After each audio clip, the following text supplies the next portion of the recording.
I agree, and thank you for that because it actually brought up a lot of memories and even things that have affected me. I wasn't the best student, um, but I wasn't really bad. I wasn't causing a bunch of trouble per se, Hmm. but I just wasn't a great student, and a lot of it was the interaction with the staff, and that for me would be high school in the '90s, and now we're in the 2000s, and I think we still see some of these challenges today, Oh, yes, and there are please. things like cultural sensitivity, etc. But really what it is, and I think as humans in a society is it's helpful, and this is part of why we wanted to do this. It's helpful to see things through someone else's eyes, Hmm.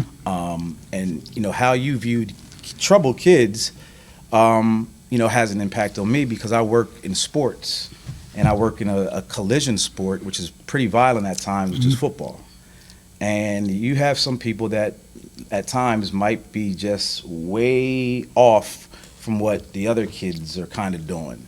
And sometimes I'll get frustrated, and I've been frustrated with other officials that you have to look at it from their eyes. You don't know what their morning's been like. You don't know what their day of school's been like.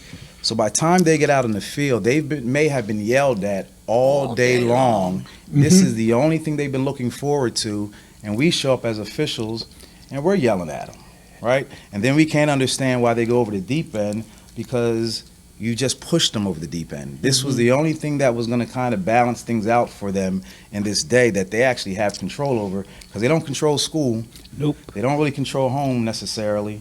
But that little play Yep. and that one-on-one competition that they have with their opponent, they have some control over that. So I thank you, Mom, because I know you brought kids home. You brought kids to church. I mentioned Miss Still because I remember meeting Miss Still probably as a late teenager because you went to visit her and said this was my first grade teacher, and I thought that was amazing. And then I know I still, you get phone calls to this day from former students that you may not have. I mean, these students are like 30-year-olds or 40-year-olds.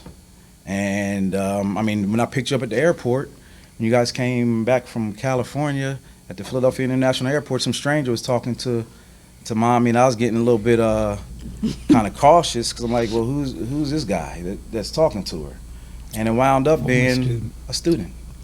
So thank you for that, and those stories and even those memories.